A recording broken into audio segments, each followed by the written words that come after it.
Tulandireni programu yathu ya lero ya Kwagwanji. Programu imeneyi timabwera pano nkumakambirana nkhani zikulu zimene zikuchitika mdziko muno. Lero pokhala lachitatu timakambirana nkhani zokhuza chuma cha dziko komanso malonda. Ine dzina langa ndi Chimwemwe Mangazi, ndipo mwa nthawi zonse tili nawo Bambo William Kumwembe amene atithandize kusanthula nkhani imene tabwera nayo pano.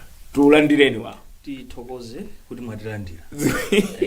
Kureko mzimu amandiuze kuti auzeni kuti atsegule ndi pemphero. Programu. Kodi singafunike kuti tiyikize m'manja mwa Yehova. Inofunika koma mzimu amafunika so kukala nkhulaso ndi winayo. Iyayi. Amatha kugwiritsa ntchito munthu mmodzi, si chisokonezo. Mzimu so chisokonezo, chifanga wakutumizirani uthenga inu, uthenga woti ndi wanga. Ine muona ngati adakandiuzaso. Adakandiuzaso. Vuto latsogoleri inu. Mulungu akayankhula wina. Mbafuna kuti musamve. Koma nthawi zinaso zimaphweka kusokoneza malingaliro ako ndi Mulungu. Zimathekaso. Chabwino. Koma nkhani imene timafuna tikambirane lero.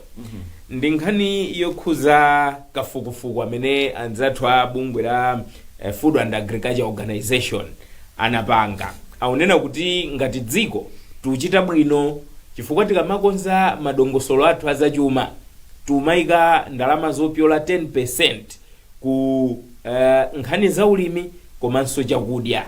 Zimenezi zimene tidagwirizana, akuluakulu a dziko adagwirizana ku Maputo, amati Maputo Declaration, kuti pochita madongosolo azachuma at least 10% tiziyikapo. Ife akuti tuchita bwino ndithu, takhala tutsatira zimenezo. Koma nsima tingaitaye tinganene kuti ife mpakana tukanika situyika ndalama zokwanira kuchakudya komanso ulimi. Izozo ndi zinthu za obvious. Tinene choncho. Koma mwina tiyambire background. Mchaka cha 2014 ngati nsakulakwa, atsogoleri amayiko osiyana-siyana anakumana ku Maputo, ku Mozambique, kukambirana ndithu kofunika kuti tipititse patsogolo ntchito za ulimi komanso kupeza chakudya m'mayiko athu. Ndiye kuti titeno mpofunika mayiko azika ndalama zoposera 10% kapena kuti pa 100 kwacha iliyonse 10 kwacha izipita ku ntchito zopititsa patsogolo ntchito za ulimi komanso kuonetsetsa kuti anthu mayiko ali mchakudya. So mayiko anachita komiti kuti eya tizitene. Ndiye report limeneli lomwe achita mzaka zapitazi akuona kuti akasiyanitsa mayiko ambiri muno mu Africa, makamaka ku chigawo chino cha Africa, akuona kuti dziko la Malawi ndi limodzi mwa mayiko, makamaka ndi dziko limene likuchita honor this pledge kapena this commitment kuti iyayi mu ndondomeko yake yazachuma amaonetsetsa kuti commitment ku agriculture, tingonena agriculture as a whole sector, izikhala beyond 10%. Mwachitsanzo ndondomeko yazachuma ya imene Felix Muluso anapereka posachedwa apa, imene aonjezera ndalama zake dzodzolo tukambani 14% ya ndalama zonse za mu ndondomeko yazachuma, about 284 billion Malawi kwacha zikupita ku unduna umene wazachuma. So ndi indication yonena kuti dziko la Malawi lidakadalirabe ulimi pa chuma chake. Ndi zinthu zoti suti tinganene uli nzachilendo chifukwa chonena kuti pachingerezi timanena kuti Malawi is an agrarian economy. Kusonyeza kuti Malawi adzikhala akuyima bensanamira zonse zikupitabe, tikuyang'anabe ntchito za ulimi kuti chuma chathu chipite patsogolo. Mwachitsanzo Felix Muluso nduna zachuma anayerekeza kuti chaka chino cha 2021 ntchito za ulimi zikwera ndi 6.2%. Zimene zikungosonyezabe kuti tikuyang'anirabe kwakukulu ku ntchito za ulimi pa chuma chathu, ngakhale tikuchita diversify economic base, kuyang'ana mwina ku mining, ku tourism ngati dziko, zimenezo mwina titha kuonabe kuti tuchita bwino kapena ayi. Zimenezo is subject for debate. Koma muona kuti ulimi udakali nsanamira ya chuma cha dziko la Malawi. So ndi nkhani yabwino kwambiri kunena kuti tinachita committee, ndiye tikupanga honor the commitment. Kupatula kupanga honor the commitment ndizachidziwikire kuti we are an agrarian economy. Chuma chathu nsanamira yake ndi nkhani ya ulimi. So we have no option in other words. Sikuti tingakhale kuti tizipanga debate kuti ayi tisaike ndalama ku ntchito za agriculture kuti pitse we have no option. That's the only available option for us as a country. Koma tuchita zimenezi mchonadi kapena ndi ndale. ndofunsa funso limene lichifukwa ena akunena kuti ngakhale takhala tuyika ndalama zokwanira ku ulimi kapena ku chakudya koma nkhani za ulimizo sitikupita patsogolo. Inu amene mwakhala mutiuza apa kuti mpinda ulimi wathyola nsana ndi umene tiuchitabe mpaka na lero. Ndiyambe ndikunena kuti tikati tikambe chilungamo kuyang'ana ntchito ya ulimi, ndalama zimene takhala tikuyika ku ntchito za ulimi ndi zotsatira zake, Chingerezi ntonena do not tally. Tikuyika ndalama pamwamba koma result yake yochepa. Mutha kugwirizana nane mzaka 5 zapitazi input ya agriculture ku economy ngakhale tunena kuti remains the backbone of the economy. Input ya ntchito za ulimi ku economy yakhale kutsika. Now that's ironic. It's ironic because we are pumping a lot of resources to a sector that is not bringing in the required return. So Chingerezi yake tunena kuti there hasn't been that value for money. Tumakanga tikutenga ndalama nkuzithira m'madzi basi zapita, pamakhala kuti phindu lake lenileni sili kuoneka. Munanena kuti kwambiri tuyang'ana mwina mbali imodzi ndigwirizane nanu. This country is obsessed with one crop, one commodity, maize. Chifukwa cha obsession imeneyi zimatipangitsa kuti tizikhala pa awkward position nthawi zonse. Mwina mukandilola kutsogolo kuti kambe bwinobwino kunena kuti maize imakhudza bwanji mwina chuma cha dziko at large, koma mwina tingoyang'ana mbali imodzi. Timakamba zonena kuti ndalama zokwana 284 billion kwacha zimene anayika kuti zipite ku nduna wa za ulimi chaka chino. Muona kuti pafupifupi half 124 billion kwacha of that amount zapita kutiko kuchimanga joka. One area of the sector which is subsidy. So muona kuti zinthu ngati zimene tinachita soka fufu pompano anthu ngati adawerenga Sunday Times pamene timachita mutu wake unali wokoma kwambiri, the politics of the stomach the politics of the stomach. Muona kuti kwambiri timakhala kuti we are putting a heavy weight on one side of the equation and forgo the other side of the equation. So ifeyo ngati dziko to a greater extent we are so obsessed with one side of the equation, we forgo the other side of the equation. Nkhani munenayo akuti tagwiritsa ntchito ndalama zokwana 700 billion chiyambire ni masabusidewa. Koma tikati tiyang'aneko lero ku ulimi kukuoneka 700 billion. Chifukwa tikati tichite quick desk research kuyang'ana pamene subsidy idayamba kufikira pano, ndi nkhani yongophatikizatu masamu kuti chaka choyamba tidayikako ndalama zingati, chaka chachiwiri pano tidayikako ndalama zingati. Tikaziphatikiza zonse zija muona kuti ndifika mutchulayo kuti ndalama zonsezi komano what's the impact, khasu lake lomwe lijabe. So njifake ndunena kuti mwina timakhala ndi obsession. Mwina area imene yofunika kuyang'ana bwino kwambiri ndionena kuti kodi tikamakhala ndi ma initiative ena ngati amenewa, what is the ultimate goal? Chifukwa pa chilichonse pamakhala objective. Ndikuona ngati kuti mwina itokhala kuti the initiative is right and appropriate, koma mwina the approach of its implementation might not be as right and appropriate. Chifukwa mukati muone bwinobwino chaka mwina kuyambira zaka za mbuyomu takhala tikuona kuti anthu omwewo amene timapatsa zipangizo za ulimi motsika mtengo ndi anthu omwewo amene chikamatha chaka kuti anthu amba okolola ndi omwewo amene amakufuna thandizo kuti boma liapatsenso chimanga pa mtengo otsika kapena ulere umene. So muona kuti zinthu ngati zimene zizofunika kuzunika bwinobwino kuti what's at stake, what's going wrong. Chifukwa ngati tikunena kuti munthu tikumpatsa, because nimabwereza kunena kuti when we talk of subsidy is not a bad thing, by the way. In fact, subsidy is a good thing. Chifukwa sikuno ku Africa kokha kumene timachita subsidy. Maiko otsogola pa chuma amachita so ma subsidy. Koma mwina what might be bad about some approach to subsidy timakhala kuti mmene tiuzichitira. Maiko ena amachita subsidy because the essence of subsidy is to elevate, to move from one step to another.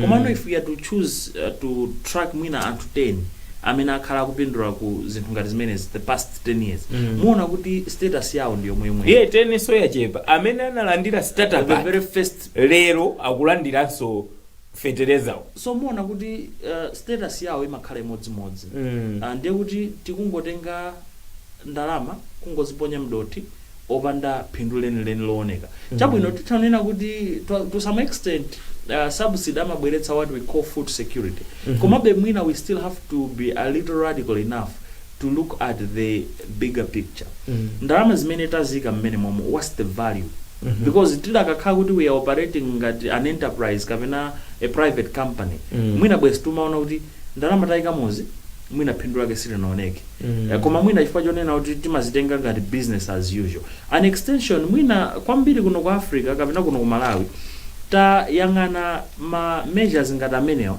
kuti akhale something we can use to record a political mileage to score a point politically as a country so it's unfortunate kuti we are scoring or we score a political point at the expense of economic growth or development so it becomes so unfortunate ndiye kuti tizikhala mlingo we revolve within the very same circle so vuto lalikulu limakhala mkuona kwanga limakhala limenelo kuti chidwi chathu chimakhala mbali imodzi osayang'ana a holistic approach if we had taken a holistic approach to all these things my assumption is by now would have been somewhere koma vuto ndi ndani chifukwa tu kuti asaike zimene zija nde anthu zamvoteradi olo atakhala kuti ali ndi masomphenya oti tiye tikonze dzikoli ndipo kuti titero tuyenera tiponde apa koma akangochosa kumene kuti anthu kusagwirizana nazo nde mwaonano kuti vuto ndani ndi pamene kose mbali zonse ziwiri ndiye kuti pali vuto chifukwa ngati tikupanga attach a single condition kunena kuti we should score a political point and then forgo the bigger picture ndiye kuti everyone involved in the equation is at wrong ndiye kuti pofunika kuyang'ana bwinobwino kuti kodi pamene tikuphonyetsa ndipati ngati dziko pamene tingapange realize I think mwina our policies some of our policies if not most do not lean towards propelling growth but glorifying each other that's the most unfortunate thing kuti zinthu zina zimene timaziyambitsa mdziko la Malawi sikuti cholinga chake cheni chimakhala chonena kuti tipite patsogolo koma kawiri chimakhala chonena kuti mwina tilemekezane wina ndi nzake kulemekezana sikulakwa tinene chilungamo ulemu ngofunikira kumapatsana ulemu komano mwina ulemu ngati tikupatsana at the expense of the greater good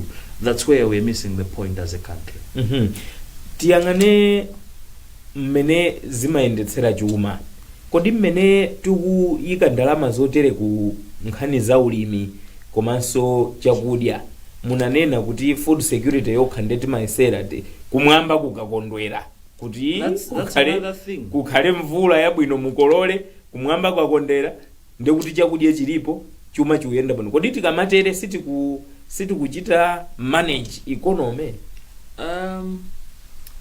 pamakhala too much uncertainties in such a scenario mwabweretsa issue yofunikira kwambiri imene mwina tiyang'anebe kuno ku Malawi tikati tinene chilungamo our agriculture sector is always susceptible to weather related shocks timayendera mmene nyengo yayendera ngati chaka chimenecho mvula yagwa bwino mpamene tingakhale konka chakudya ngati sinagwe bwino olo titakhala kuti tathira fetereza otani ndiye kuti zativutanso ndiye kawiri mwina tingoyang'ana zaka 5 zapitazo kupatula chaka chinochi muthu ovomerezana nane kuti ngati chaka chimenecho sikunali ng'amba ndiye kuti kunali mvula yambiri kusonyeza kuti zikutivuta now ndichifake timanena kuti why can't we now start broadening the approach when we are saying we are committing these resources extension services for example mwina investing towards kuika madamu mechanization kuyamba kugwiritsa ntchito zipangizo za makono popititsa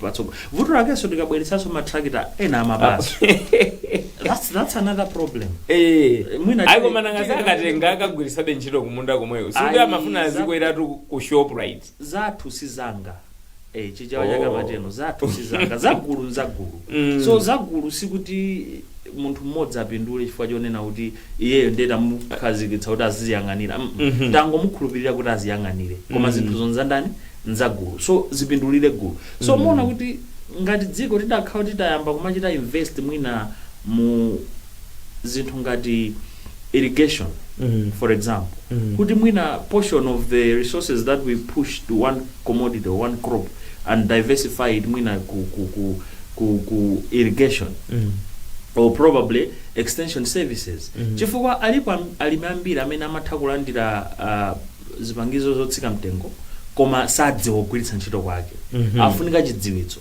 ngati alibe chidziwitso komanso mwina ndisanaiwale point imaona kuti kwambiri ma resources amene timapanga pump towards ma program ngati subsidy kwambiri amakhala ndalama zambiri zikupita ku operations osatiso kukatundu ukathandiza that's another thing because for example if we are to import fertilizer it's expensive so muona kuti tika ndalama zochuluka towards the importation itself if we are to ferry mwina fertilizer to all parts of the country it's expensive transport cost is so high kuno kwathu nde kananji tipeze kuti mwina so ena achitenga tachitapo njomba that makes it more expensive so muona kuti uyuyu mlimiyu akamakalandira ka fraction katoto figure that was allocated the rest goes to administration if not my administration so muona kuti challenge yaikulu ndi imeneyo kunena kuti timayang'ana zinthu moyeyeka we don't look at the bigger picture we look at the narrow perspective of the thing as a country so makamba kuti ndeti tani kwakukulu nkomayang'ana mbali zina zoti tikeko ndalama mbali zimene titayikako ndalama zitha kutithandiza kuti ndalama zo zitani zichuluke chifukwa cholinga chimakhala chonena kuti ngati tikuyika ndalama mu agriculture sector tufuna zibwere ndi phindu lake so for example if we are to say let's invest in kuika madam ma areas amene mwina they are prone to weather related shocks tike madam okhazikika that's investing we know kunena kuti anthu akumene koko azikolola madzi akakolola madzi ngati mvula yagwa yambiri it would work for us kuti tikhale ndi madzi ochulukanso ngati mvula yagwa yochepa madzi amene tinasunga tinakolola tizitengapo nkuyamba uthirira mbali zomera zathu so now what is the next thing let's go mechanization tichite invest towards zitsulo zimene zizinyamula madziwo kuchoka pamenepo kukafika kumunda now ngati sitikuchita zinthu ngati zimenezo tizikhala betu kuzungulira pomwepo chifukwa chonena kuti sitikuyika ndalama zokwanira kumbali zimene zingapititse patsogolo ngakhale ntchito zathu za ulimi ku Malawi chinthu chimodzi chimene chimatipangisa kuyang'ana kwambiri pansima kuyika ndalama zambiri kuchakudya uku ndikunena kuti tinayikhulupirira nsima ija ndithu ayi kutereko ndimafuna ndiutsimikizireni kuti alamu anu anayisa kanthochi tinadya tsiku limenero ndikugona ndithu kuona kuti ya ndadyatu munthu kumwamba kulemekezeke ngati mwamba usintha ndinaona ndati kodi nzotheka zinthu ngati mwamba usintha inu ayinde kuti nzotheka koma tingachite bwanji kuti tifike pamenepo pochita adopt mbewu zina ndikumanena kuti komatu tikhoza kudya nthochi tikhoza kudya chinangwa ndikugona mbatata maungu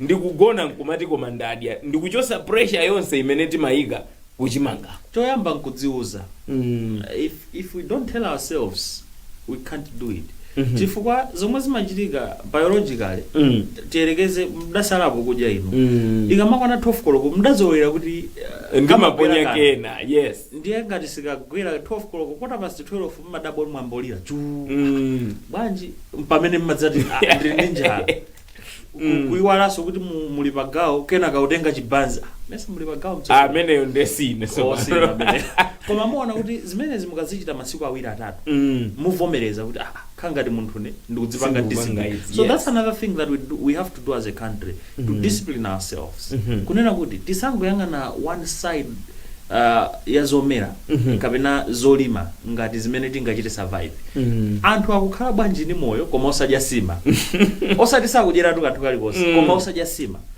anthu akukhala bwanji maiko ena kunena kuti angodyapo mwina ku India mwachitsanzo amakonda kudya timati chani chapati akonde izizana ndolo yes akukhala bwanji ni moyo nkumapangaso apanga ma business itu nkumapitaso patsogolo ma business awo sura anasiyoganizaso bwinobwino and akamapanga sapanga ninjala amakhala kuti adya so the point is nkhani sikunena kuti tiyeni tisiye udya sima tiyeni tipeze complementary food kunsima mmakambapo za chinangwa mbatata nthochi zimene mkapita ukalonga uko anthu amatha kugonera nthochi ndinagona bwinobwino ndinagona tulo kubwera ndithu kulotaso zabwino kuzibwatitsa bwinobwino tuzija kuthiramo msuzi wa nyama choti bwinobwino so ndizotheka we can decide kunena kuti sitidalira mbewu imodzi for us to survive.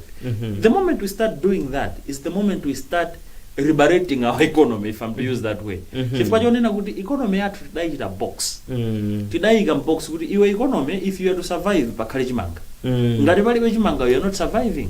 So the moment we open the box unwrap it and start say iwe economy you can survive kuli nandolo kuli mtedza kuli chimanga chimene kuli nyemba ndi zina zoterozo uthokwanitsa kuchita survive bwinobwino. That's the moment we can say TNT ambeni kuyenda direction iyi chifukwa kudedza ndingopereka chitsanzo kudedza umadabwa mlimi walima mbatatesi koma mbatatesi munda wonse mbatatesi koma kunena kuti pamudzi pano pali njala koma mbatata ilipo kunchisi kunchinji mbatata yeniyeni yakholowayi ilipo tu pamudzi amayika mkhuti sinudziwa ngatawikabe kuyika mkhuti kuyika phulusa choncho nkuvindikira kuti zisaonongeke kudabwa kuti ali pamudzi pano pali njala koma palibe chimanga so koma mbatata ilipo. So that's the problem whereby we can say chifukwa tikudalira kwambiri chinthu chimodzi our heavy reliance pakana kuchitira policy ngati dziko kuchita policy silent anitu policy kunena kuti AI tikati tadya kuno ku Malawi ndi chimanga so tili ndi policy imakhala chete simungadziwe kuti policy yupanga lean towards that direction koma it's an indication the moment we are putting more resources towards one side it's just an indication kuti our policy is leaning towards that.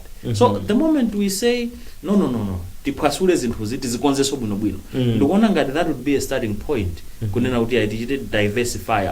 Reserve Bank governor wambuyomo adanenapo kuti chimodzi chikuti pweteketsa Malawi kudalira nsima yokha sana tikudalira nsima ayi koma anati kudalira nsima yokha kusonyeza kuti there are other commodities or farm produce that we can rely on as a country. Chabwino tipume pang'ono koma tikabwera tikambe ina imene mudayiyamba kunena kuti kodi tikhoza kutenga ndalama zimene tiwika ku ulimiko ndikuyika ku mbali zina ngati za migodi zokopa alendo kupanga diversify economy yathu economy nkumapita patsogolo nanga ngati tingachite zimenezo izi tipitirira nazo zomayika 10% above ku nkhani ya chakudya. Tipume pang'ono koma tikabweranso tiyambire pamenepo.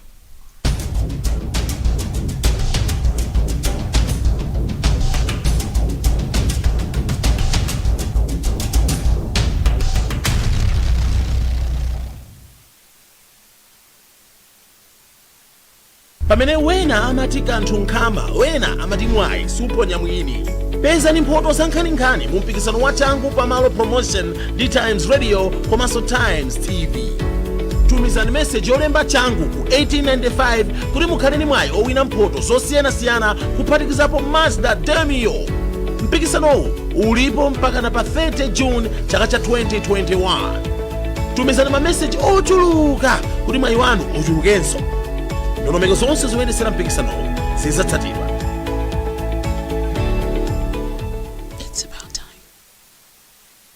Sometimes stating the obvious is your only choice. Times Television. Times Television. Times Television is Miss Malawi Television Station of the Year. 6 years. 6 years. 6 years in a row. And we salute all our viewers As well as advertisers. for the unwavering support. And we ignore all unnecessary noise To give you best value for your money and time. We rule. We rule. We rule the media kingdom in Malawi.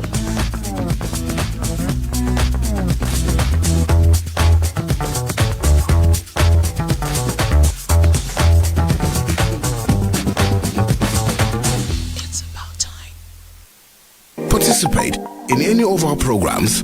Send your opinions anytime on Times TV and Times Radio via SMS to 1895. Terms and conditions apply. It's about time. You can get the latest news happening around you right on your mobile phone by subscribing to 1895 on Airtel. For English news, send Times to 1895. For Chichewa news, send Time to 1895. For TNM, send the word Times to 1895 for both Chichewa and English news. Stay updated with current affairs with Times. Terms and conditions apply. It's about time.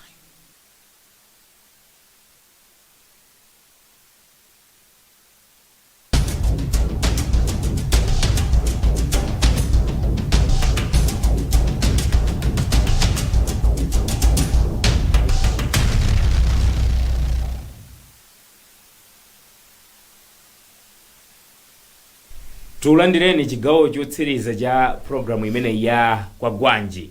Lero ndi lachitatu pokhala lachitatu mpulogalamu imene timakambirana nkhani zokhuza chuma cha dziko komanso malonda. Tili nawo bambo William Kumwembe amene akutithandizira kuunikira nkhani imene tabwera nayo pano lero. Tukamba nkhani yokhuza nsima, nkhani yokhuza chakudya komanso ulimi.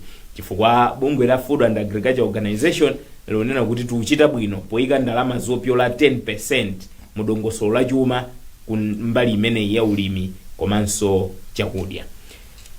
Kodi zimenezi tikhoza kupitiriza chifukwa already a president athu anakamba kunena kuti komatiye tikhale chindunji ndi nkhani za migodi, tichilimike ku nkhani za migodi kuti khozanso kuchita bwino.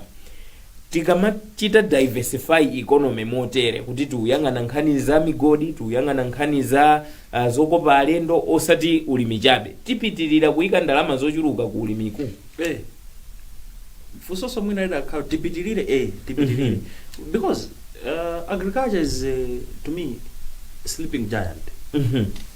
It's a sector that we can't honestly ditch. While we are attempting to diversify, we are not saying let's quit agriculture and find a completely new thing. No, we are saying let's broaden the base. Now, in broadening the base, it doesn't mean kuti is as many zili kunchito za ulimi tizifinye kenaka kuti tipange concentrate on one area. No, we have to ensure kuti zimene zikupita ku nchito za ulimi in fact already taonjezera because tidatione bwino kuno ku Malawi ndi maiko onse abadziko lapansi anthu amafuna kudya. Golide anthu amafuna kuti mwina apangire ndolo zina nzotema koma kudya aliyense amafuna. Pali zinthu zina zoti a selected few can afford, but food everyone must afford. So mona kuti sitinganene kuti let's ditch agriculture. Tipitirize kuyang'ana agriculture as the mainstay of the economy. Not only mainstay, komanso tientoni sesoti ndalama zimene tikuyika ku ntchito za ulimi zikugwira ntchito yoyenerera mu ntchito sutinena kuti tilengeko ndalama tipititsewu tibwera mbali inayi kuti how can we do it, how can we go about it. Koma ndalama zimene zikupita ku ulimi tientoni sese kuti zikugwira ntchito yoyenerera mu sector imeneyo. Now we have to generate more money that we should invest in other sectors. Chifukwa tu pamene mwanena in 30 seconds we have to generate more money. Where? Within. Where else? Chifukwa anthu amene akupereka misonkho akudandaula kale, misonkho ndiyokwera, misonkho ndiyokwera. Where are we going to get that money? Tumuti tuonjezere ukuso tiupanga zina ndalama zichokera kuti within. Mandifusa already ndalama within the country. Ask me how mona kuti chimene chimati vuta kwambiri the size of the economy. We are unable to generate enough resources because of the size of the economy. There are less activities in the economy. Because there are less activities, we can't make the most of what is existing on the market. Now we have to blossom the activities in the economy. Nchifakiti manenoti tiambe kuita na companies akunja zidzaite invest kuno. Koma how can they invest? Tiambe work out the energy sector. Tiambe work out the operating environment. Let's push out the bureaucracies that are there for people to come and register as a business from outside FDIs. So mona kuti let's empower the private sector. Because if we don't do this, for the issues in the job creation, I always argue to say, you know what, the best side that can create jobs is the private sector, not the public sector. The public sector is so limited because amachita offer ma services owerengeka. Koma ku private sector kumakhala kuti kuli zinthu zambiri zimene zili too broad. Komanso kuma services awo sakhala at a fee unless some special services. Even the fee yake suti makhala for profit purposes.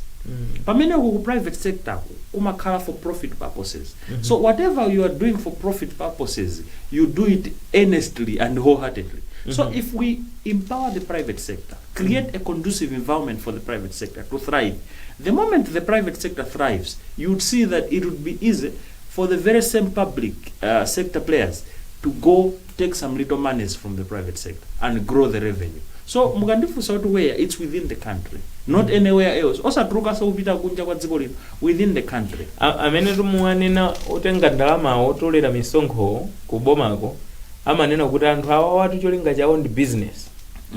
The more you mugamati create a conducive environment, kuti mukamfuserero wa business kuti how can we create a conducive environment for you, akuzani mundichosere misonkho iyi mundichosere ndoti dziko siliyenda. Kodi tikati creating a conducive environment tukamba zauchosa misonkho? Chinthu choyamba chimene amanena mwina pamene amafuna othawa. Also tingo amasula amafuna othawa because they are duty bound. Kuti okay, palimwina misonkho ina might be as punitive. Let's consider that factor. Let's agree. Misonkho ina nkukhala it's punitive. Koma misonkho ina it's pure a responsibility of an entity. Koma I'm talking about growth. Because tukufuna ndi ng'ombe imodzi yomweyo izilipatsa mawa masana madzulo. That's what we attempt as a country. No, we say no. Let us ensure kuneno tikhale ng'ombe zitatu. Imodzi zilipatsa mawa, imodzi masana, imodzi madzulo. That's the concept. If we are to say let's broaden the scope ya private sector, tiitanitse companies zakunja zidzaike business zawo kuno ku Malawi. Zikaka business zawo kuno ku Malawi, tilimbikitse sochita business kuno ku Malawi kuti business zawo zikule. The moment we do that, then I think we would have a position yonena kuti titopanga broaden kapezedwe kathu ka ndalama zobwera kudzera mu misonkho. Koma tikanena kuti private sector is limited as it is and then we continue milking it, then it would suffer. It would suffocate and die. Koma the moment we say let's create an environment where we can attract. Let me give an example of Rwanda. How is Rwanda attracting companies? Muziza konza magali moto muziza konzera konko. How is it ensuring kuita an IT company tabwerani from the US or China tabwerani mudzapange plant yanu kunoko, and if you plant your machinery mulemba anthu ntchito, because that's the essence of creating jobs. And what is zaka zochepa zomweza amathamanga ndi mfuti. That's the point. 1994 when we were getting our democratic governance, ndi pamene kunali genocide ku Rwanda. Ife manena kuti zinthu zisinthe that time as a country. Many zinthu zinkasintha muja. Kwanza kunali genocide. But they have buried all the past and they're forging ahead. If are we forging ahead? That's the sorry state that this country has been for quite some time. Tinapanga claim what we intended to receive, but have we made the most of that? That's the question and a half. Kupita chitsogolo mwanena kale kunena kuti uku kulimiku tisakuyang'anire pansi kuzipita bendalama ndithu, koma tikayang'ana ma arguments amene anthu amapereka on diversifying the economy, tichite bwanji ngati dziko kupita chitsogolo. Chifukwa tikamakamba mwina pamodzi pamene pamativuta tikamakamba za diversity sitikunena kuti kill the other. I think that's where we miss the point as a country. When you talk of diversifying, we think that kill this one and create another one. No. It's not like find a replacement. Find a complement. That's what diversification is all about. That means we are putting all our effort and our resources towards revamping the agriculture sector, while at the same time we are looking at complements. Not even an alternative, but a complement. Kuti agriculture sector ikupita patsogolo, also mining and tourism and other sectors zikupita patsogolo. So the first thing is, let's work towards the concept that we are talking about, Malawi 2063, commercialization of agriculture. That's number one. If we want to say agriculture sector izibweretsa ndalama zimene ifeyo timafuna because there is more market now pa 1 July pano tizikambaza African Continental Free Trade Area. My fear is if we are not as radical and careful enough, we'll turn into a dumping site. But we have potential to be a competitor on the market.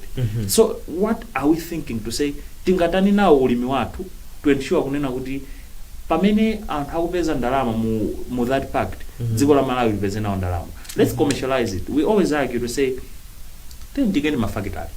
Now if we put up factories zonena kuti zizipanga convert mbatatesi kukhala chipis ndekuti takwanitsa kupanga create jobs. Ya chipis yo maikonda. Chipis ni majikonda. Chipis yo ni majikonda. Majichula pafupa. Chakuno tikopereka chisanzo china kuzitenga nyemba nkuzika mu chitini nkuzivuna. Maikonda. Kantauzien. Mdaji yako kantauzien. So if we create those factories, let's create secondary cities. If we create those secondary cities, we are creating a room for growth. Ngatapanga create room for growth. Tizinena kuti tikufuna tikamalima mbatatesi. Tisangotenga mbatatesi nkuzitulutsa kunja.